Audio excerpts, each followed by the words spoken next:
Kapil, thank you so much for joining us today. Thanks, Mark, for having me. I'm very excited to learn about your company, Preschool to Me, and how you grew it and how you ended up selling it. So please, let's start off with, what was the genesis of the idea? Yeah, that's a great question. So 6 years ago, when I started the company, I used to be a consultant and travel a lot. And my 3-year-old was in a preschool at that time, and I used to miss out on his activities and what he was doing in the preschool.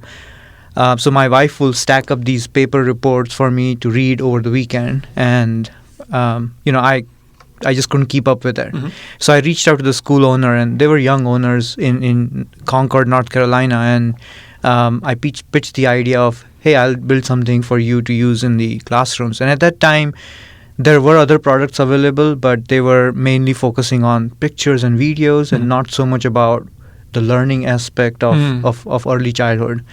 So that's where it all started. It started as a side project. I have a technology background. I'm very comfortable with the outsourcing model. So I used that to build the MVP, and I took it to the school owners, and they loved it. And they said, hey, when you're ready, we are ready. So I went back, took 3 months, and built the whole product. And even today, the design that sits on the App Store is what I created 7 years ago. Incredible. The database design and all of that. So that's the journey. I love it. So tell us a little bit. What did the product do? What does it currently do? What's it capable of? Yeah. So if you have a kindergarten to 12th grade child, there's a lot of communication that comes home from schools these days. However, if you think of a preschool, it is still thought as a daycare, which is your diapers are getting changed and your child is put to nap and fed and things like that. But for the last 10 years, I will say the direction is more towards early childhood education, and that's not getting communicated to the parents. So how does a preschool stand out from the daycare centers across the street, right? And so what our product does is it highlights the day for the parent in terms of memories, whether they are pictures, videos, personal notes from the teachers, reminders. And in addition to that, it also talks about the curriculum. It talks about the lesson plans. Why did my child read this book? What are they learning because of that?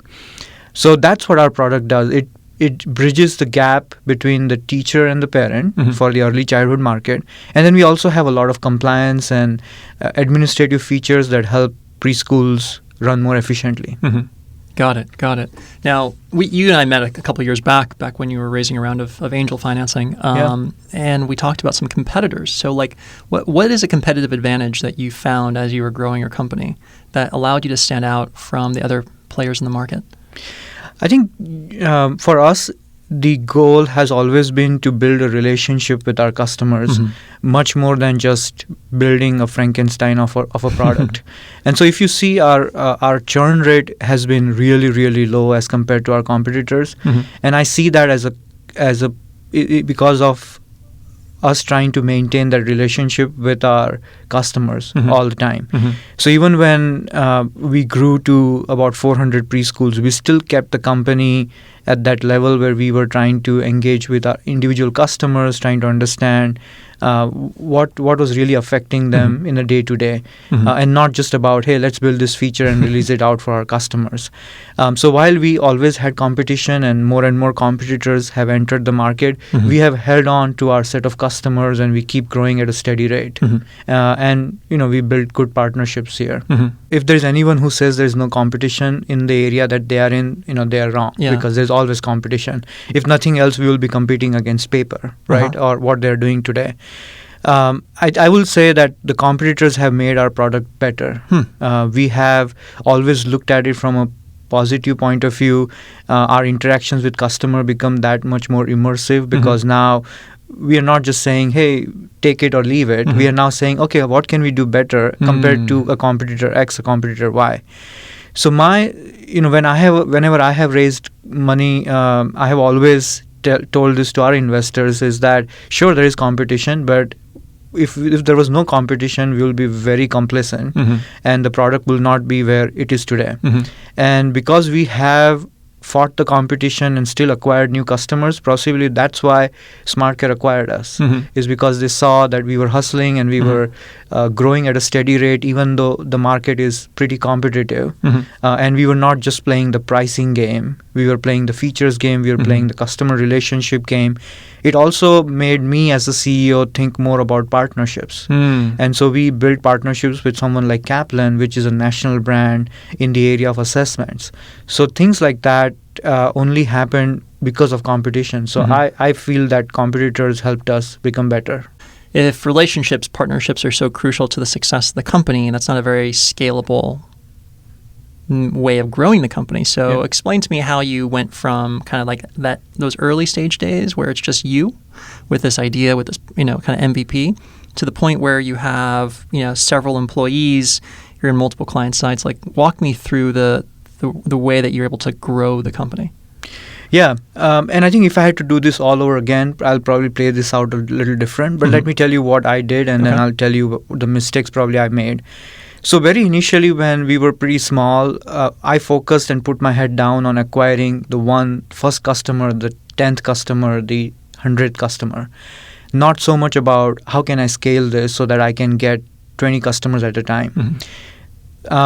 So that's why we didn't get into the partnership mindset probably till the third year of being in startup.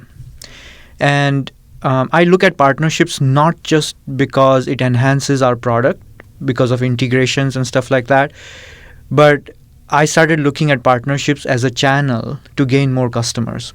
So had I had that mindset in year 2 of my company, probably our trajectory would have been different. And so that's one thing that I keep telling whenever I speak with fellow entrepreneurs is always start looking for those channels outside of your regular skill, marketing and customer acquisition, because partnerships will help you get there. And potentially those could be your acquirers, right? If you build a very good relationship and impress them with the product. And I think that's what happened in the case of SmartCare is we were always in front and center in their mind when they were looking at the childcare space, and we had an integration and a partnership with them. So when the time came for them to look across the market for an acquisition in this space, they called upon Preschool to me. So I think partnerships can go a long way. What's your background? Your engineering background? Yeah, electrical engineer from India, and then did MBA in operations management, so supply chain essentially. Worked for IBM, Dell, Inspiraj in supply chain consulting for about 10 years before jumping into Preschool to me. Got it. Now, being CEO of a company is a very multifaceted role. You end up having to learn a lot of new things. So your engineering and operations background prepared you probably somewhat, right? Yeah. In terms of like doing product dev and running a company, but the sales, the marketing, the partnerships, that seemed to be kind of new for you. It is. Yeah, it is very new. So what was that experience like, learning that new skill, and what advice would you give to entrepreneurs who might think, gosh, I really need these skills in my company, but I can't afford to hire someone? Yeah, you're absolutely right. In the first few years of the company, you're always struggling between not having enough money to hire the right people at the right level, and so you end up doing a lot of those things. And sales, for example, comes to my mind where I was not prepared at all to do that. I also want to quote Mark Castleman, who is one of our board members and early investors from Capital Factory, and he told me in one of my meetings with him that being a CEO is a very lonely job. And that is so true, because all the battles are in your head and not many people can help you when you are in that mindset. So I went through that for 7 years where you have a board, you have people who have probably done this before and want to help you. But the market is different, right? And the market conditions are changing, and it's very difficult for someone to just jump in and say, hey, here's the golden nugget for you to solve the problem. So I learned a lot on the job. Sales, sitting in front of a preschool director who is worried about whether they are in ratio of teacher and students, and trying to sell them a software. And they were not technology users before our product came to the marketplace. So that taught me a lot. But I struggled through it for the first 2 to 3 years. Once I had the exposure to an institute like Capital Factory, where I could talk to people and express my frustration or lack of knowledge, I got a few tidbits here and there where I started using them. As an engineer, you tend to lead with your product, right? And being a CEO, you have to put that in the back burner when you're in front of a customer. You need to lead with what can solve their problem. So that's the thing that I learned just by reiterating same thing over and over again. You raised a couple rounds of funding, correct? Yes. Okay. So walk me through kind of how you went from idea to first round of funding. Was it 2 rounds of funding that you raised? Yeah, I think probably 3 rounds of funding. 3 rounds. Yeah. Okay. You can consider one of them as the bridge round. Okay. Yeah. Okay. What was kind of the use of funds that you were raising the money for? Like at one point, did you realize, you know what, we need capital to do X? What was the mindset? What was the plan? Yeah. So I think the first round of capital was mainly to keep enhancing the product, right? So it was more on software development. We always had paying customers from day one. So, but I was investing my own money, and so I needed money to continue to develop more and catch up or keep up with the competition or with the expectations of the customer. The second round of funding was more growth related. So we were at 100 schools and we wanted to now get to 500 schools. So that's where we raised the second round, and that came from Capital Factory. And so Mark Kesselman, Don Craven, Jean Belanger, and of course the matching funds from Capital Factory, Silverton, and Floodgate was the second round. And that was a significant infusion of not just capital but also expertise. So Jean and Mark and my initial investors, Navneet and him, played a very critical role in getting us from 100 preschools to where we were right after that. I think our third round came from a convertible debt round that we did here in Austin, and that was more to, we had figured out the product engine, but we hadn't yet figured out the sales engine. So that helped us kind of iterate through, do some A/B testing on working with the marketing agency and things like that, SEO and stuff. So that was the third round that we raised. What were some surprises along the way as your company was growing? So I think I was naive in thinking that if you get smart money, you will get people who will invest their time and will have time to invest. Yeah. And I think for several reasons, many of my investors were busy with their day-to-day life, and partly it could be that I didn't reach out enough. But I feel that just by getting money does not solve the problem. And that was like an eye-opener for me, having done this the first time, that you still need to rely on your own knowledge, your team, and how you are interacting with the customer. So that was an eye-opener for me, and I tell my fellow entrepreneurs all the time is, sure, raising money is important, but don't think of it as the holy grail of success. That does not convert into success necessarily. And I think on that topic, I'll just try to remind everyone that when you are trying to raise money with an investor, that investor is doing a background check on you, right? Of all sorts. They're talking to other investors. They're trying to see how your product is doing and all of that. But what we as entrepreneurs don't do is the other way around, where we don't do a reference check on our investors. We don't necessarily talk to other fellow entrepreneurs in which they have invested in. And I think that's another lesson that I have learned, because then you get to know how much time this particular investor is actually going to invest, post round of funding. And also just understanding the time commitment, right? So I didn't ask as many questions that I should have. And so that's another lesson I have learned. Explain to me how you went from a company that was growing pretty well consistently to the point where you thought, maybe we can get this company acquired. As much as I would like to take credit for this, I will say it was a coincidence of us meeting SmartCare at conference, and that's where the subject came up of acquisition. Essentially, we were at a stage where we were growing, but we were not exploding in terms of growth. And I had indicated to my board that, we are at a stage where our growth is tapering to a certain extent, and we need to decide where we want to go from here. And so in summer of 2018, I spoke with SmartCare's executive team, and they were not ready yet at that point. They were very interested, but not ready yet to do the deal or acquisition at that point of time. So I think it took about 9 months of courtship with them.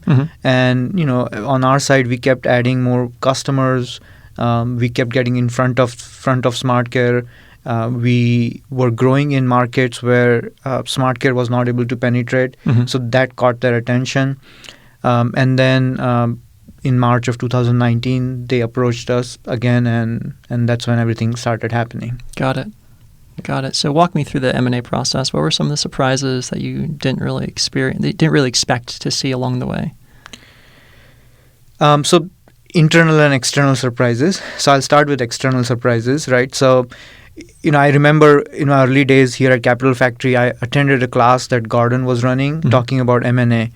And he had talked about this due diligence checklist, right? And he said sometimes the due diligence checklist could get to 1,000 lines. And he was not kidding. I found that out in a painful way. So that's one big surprise as to how unprepared we were as a company to go through a due diligence process like this.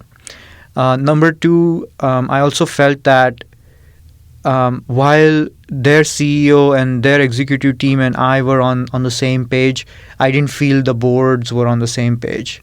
So that took some little bit of adjustment. And I want to be very thankful to both the boards, both Preschool to Me board and SmartCare board, to see this through.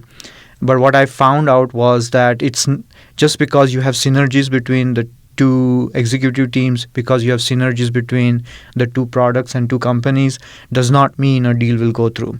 We agreed on the number pretty early in the process, and yet it took us some painful times to get it done. On the internal side of it, what I found out was I didn't tap into the knowledge of the board members that had done this before so many times, right? And so while I thought the process will go in a certain way, the process was going in a completely different direction. And that is a lesson that I learned, is where I didn't prepare myself or the board what should we do, or what steps need to be taken, or what checks and balances need to be in place should we get an offer of acquisition. Had I done that in 2018, I think our 2019 acquisition would have gone much better. And so that's I think from an internal point of view. I think the second thing I will say is, being me inexperienced, I was not the right person to run the acquisition process. And my board members were either busy or wanted to get the process to a certain stage before they getting involved. And that's why I think I will say we took more time than it should have. Probably in 2018, we would have done the deal had I had someone from the board helping me or working with me in the interactions with SmartCare.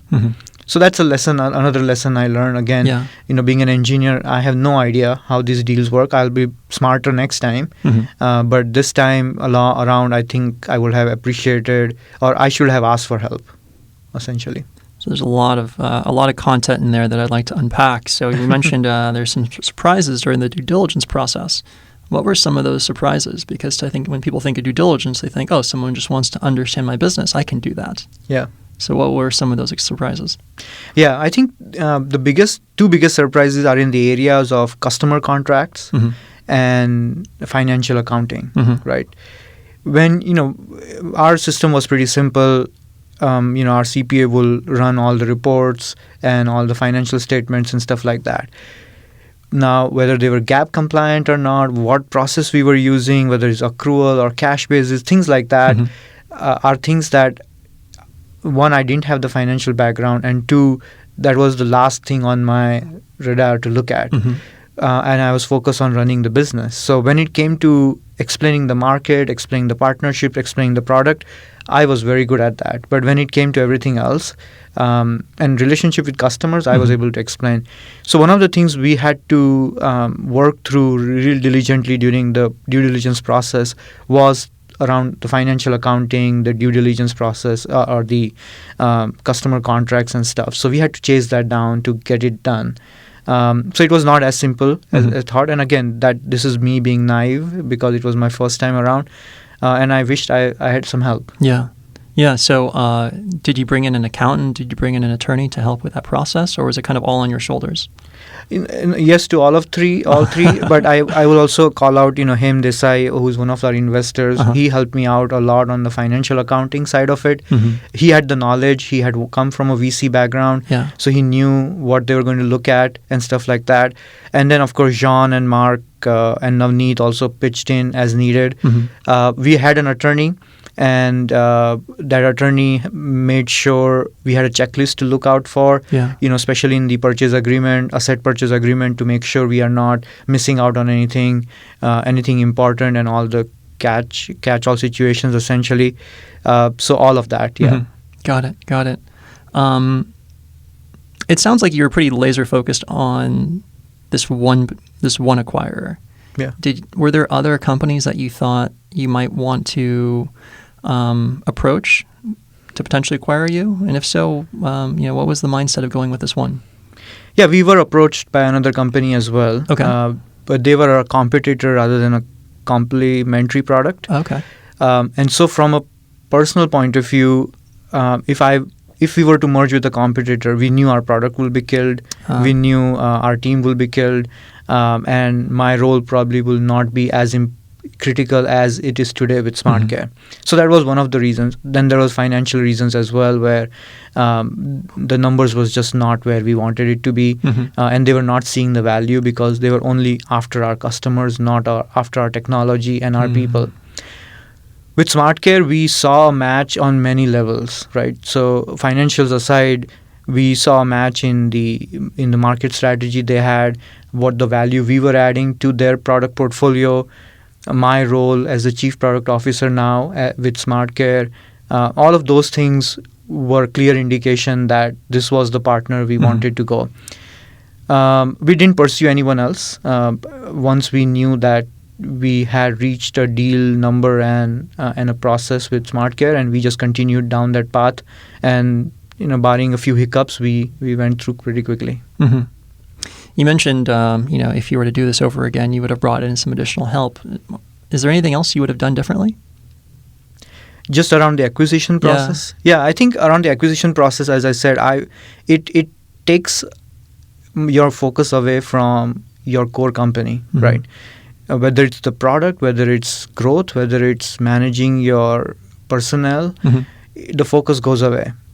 And so had I be a more passive player in the acquisition process and had someone on my board run that process and I will be providing the data, we probably could have kept the business going as usual. In case, worst case scenario, if the acquisition doesn't go through, right? I don't think we had a plan B. Yeah. And I think that's where probably I will bring in more help and say, okay, you run the process. Yeah. I'm here to provide you whatever data and information and presentations that need to be done. Yeah. But someone else needs to run this process, because even when we were at 400 or so customers, I was the lone founder. I was the CEO. I was the CTO. I was the CMO. Yeah. And I had 2 employees doing sales and operations, and my development team was outsourced. So we were pretty lean. We were pretty lean. So if I'm focusing 20 to 30 hours of the week on this acquisition process, that's how much time I'm not spending on the growth. Yeah. So that's something that the board needs to understand. Yeah. Yeah, that's important. Importance of a board member. We actually talked about this on a prior podcast, how the last guest brought in an external CEO thinking that he could just offload a lot of his responsibility onto this new person, and go off and do other things. But he realized that simply bringing in an external CEO doesn't remove responsibility; it just transfers it. So your role changes from a CEO to a board member. And then we started talking about the importance of board members, and it seems to be a very consistent theme because we're talking about it here right now as well. How they provide the support to the management. They're not just, people that you check in on or check in with once a month. Like, they're very active to the point where they might actually be the ones driving the acquisition of your company so that your CEO can continue day-to-day operations of the business. Yeah, agreed. And again, people on my board were far more experienced and are far more experienced than I am when it comes to acquisition process. And I think that, and they did help me. Don't get me wrong. They rolled up their sleeves when it mattered. I think I should have asked for help sooner. That's probably the point I'm trying to make. No, that's good insight. Talk to me about the integration process with SmartCare. So after the deal was done, what was the integration like? Yeah, it's still ongoing, right? We got acquired end of July, so it's been 3 months. From a platform integration or product integration point of view, I think we are still a little far away. We have a strategy in place, but the actual execution is still being done, is still underway. We are trying to understand the customer better now as to how they will pursue this acquisition and how we should inform the product strategy or vision based on that. So that's still in process. And I am in the midst of that since my role is the head of product management. In terms of the company integration, I think that too has gone really well. Kudos to SmartCare executive team and their board. They made it very straightforward for us to get integrated, including sending invoices to our customers and just branding and stuff like that. So that has gone really well. I always ask guests on the show, when is the right time to sell? Being an engineer focused on product and the company, I never thought of acquisition. I never thought of an exit at all. My focus was always on how do we get the next 50 customers and how do we build the next Y features and stuff like that. So obviously, I think my lesson here for myself is I should always have the mindset of, hey, if I'm partnering with Kaplan, maybe they are a possible acquirer. And I didn't get into that mindset till probably 6th year in our company. So that's definitely something where you go to trade shows, you go to a customer meeting, you should always keep your ears and eyes open for a possible acquirer who likes your story, who likes the product, who likes that you are creating a pain for them or you're solving a pain for them. And you never know which partnership will turn into an acquisition. So that's one thing, that always keep your eyes open for an exit. When is the right time? In my case, our growth numbers told us where we were. We had to either go out and raise a bunch of money to hire the right people, have a VP of sales, and try to go into the next sphere of growth. But also, or the other option was to become part of another company that had the resources and could explore the Preschool to Me brand with all of their customers as well as new customers. And also, of course, you have to look at the bottom line, right? So how are you growing and where are you financially and stuff like that. So in my case, it was a clear sign that either instead of raising money, and which we did, we had raised some money a year ago, we now needed to either merge with a company that had their sales engine figured out and or find someone who can figure out the sales engine, which I hadn't till that point. The way I'm thinking of this is like kind of visually like a decision tree. Like one of my previous guests was Hemi Thacker, who started 2 hardware companies here in Austin and sold them. His advice to entrepreneurs is just to build a profitable business. And he says, don't go out looking for acquirers; they'll come to you, because once you reach profitability, you have tons of options on the table. You can do anything that you want. And so, listening to what you're saying, it sounds very similar, where it's like, you want to sprint as fast as you can to achieve as much growth as you can with the resources that you have. And focusing entirely on the customer, entirely on building a really good, profitable business. But then once you reach this point of like inflection, you have to ask yourself, well, what is that thing that's causing me to evaluate our business? Is it the market conditions? Is it, plateauing growth? And then asking yourself, what's easier or what's a better strategy? Should I raise money or should I maybe look for a potential acquirer at that stage? Yeah. But it's like in between these periods of evaluation, you got to be 100% focused on growing the business because that's what's going to get you to that next stage of evaluation where you have the option to make the decision. Yeah, that is so true. Yeah. And I think the one other thing that, as you said, you can't take an eye off the ball in terms of growth, right? Every net new customer is going to multiply by 4 or 6 or 10 when it comes to an acquisition, right? Yeah. So you had to keep focusing on getting that 10 extra customers every month or every week, or depending on the business you are in. And you mentioned profitability, so I just want to take a second to talk about that. So initially, for the first 5-6 years, we didn't focus so much on being profitable. We focused on growth. And for a business that's not necessarily reached the VC round yet, it's very easy to burn through cash very quickly without showing tangible growth. And that's one of the things in late 2017 and early 2018, I kept focusing on is how close are we to break even? How close are we to break even? I made sure that was the story I was talking to with my investors, with my board. And typically it's very difficult for a SaaS business to talk about hyper growth and also talk about profitable in the same sentence. Yeah. They don't go hand in hand. And one of the things I tried with Preschool to me was, no, now let's try to be profitable so that if there is a legacy, if someone else wants to take over the company, if I replace myself with a CEO, I don't want to leave that person in a hole trying to make the company work. So I focused a lot of time, even before we knew we were getting acquired, to get ourselves to break even, right? And there's always some fat in the company that you can take out. There's always things that you can tweak to get there. And that's a lesson I tell every entrepreneur is, don't go chasing money. Also look at what can you do on your end to get to break even. And that has helped. It takes a whole load of pressure off your shoulders. That's great advice. I love that. Are there any last pieces of wisdom that you want to leave our audience with?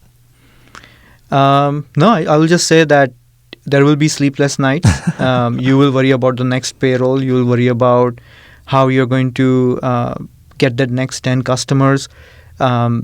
Key is to not just keep investing in product, but invest in sales and marketing, because that always takes the back burner, especially when an engineer is at the helm of the product.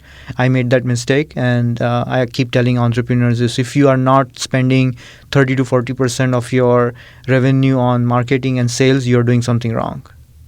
So awesome. Just focus on that. Yeah. Awesome. Kapil, thank you so much for joining us today. Thanks for having me.